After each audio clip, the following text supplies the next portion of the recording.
Hey guys, welcome back to the series Fun Facts About Fasting, and today we're on episode 6, talking about quite a new topic to me that I was unaware of before, and it's known as Polycystic Ovary Syndrome. And I did some digging, and it turns out that fasting can actually help in certain cases. So I'm here in this episode to share some of that information for you. Let's get cracking. So you've probably seen on this channel how passionate I am about learning, about studying, about researching, and bringing all of that complex information in simple terms for you to benefit.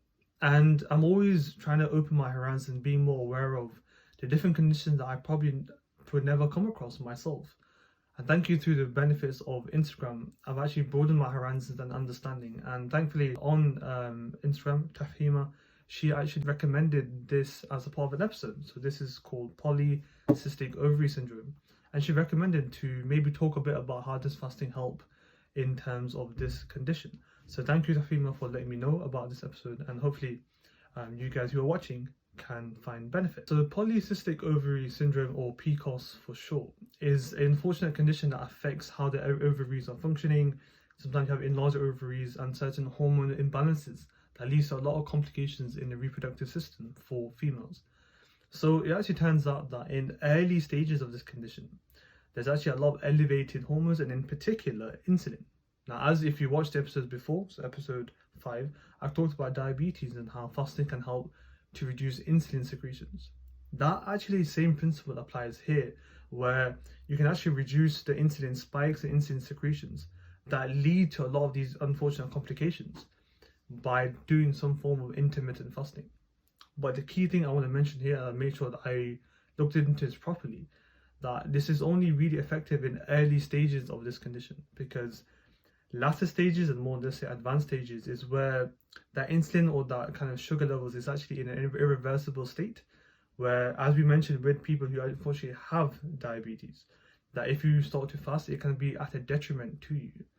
So this is actually where fasting can help, but only in the early stages. Just like not having diabetes, but pre-diabetes, is where fasting can actually help to reduce that insulin secretion. So one of the key parts with PCOS is that there's an over excretion or elevated levels of certain hormones known as androgens, generally termed male hormones, but found in both male and females. This is kind of like one of the precursor main hormones integral in PCOS's progression. But unfortunately, insulin actually elevates this more or exacerbates this effect more, which is why insulin is one of the key hormones integral to PCOS as an actual condition.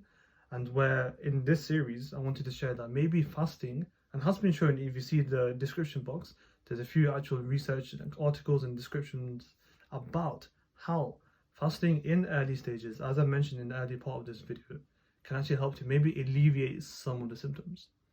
I think if you're looking at medicative procedures or interventions from there, maybe fasting can actually help in the early onset to try and reduce the unfortunate side effects, complications, unfortunate pain, and hormone-related difficulties that you have with this particular condition. So I was wanting to share that kind of information today in this episode. Let me know your comments and your thoughts about different topics that you want me to discuss in this actual series. And this is actually a thought and a recommendation brought to me by a friend on Instagram. So if you have any thoughts and you want me to discuss about certain conditions or aspects of fasting, do let me know in the comment section below.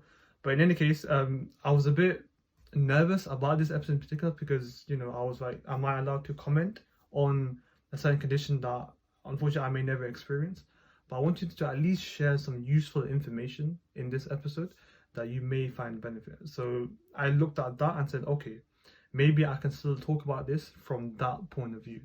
So I hope you've enjoyed this episode and benefited from it, but do let me know what you think in the comment section below. And I'll see you now for episode 7, which will start a new wave in this series. But I'll let you watch that tomorrow. Take care.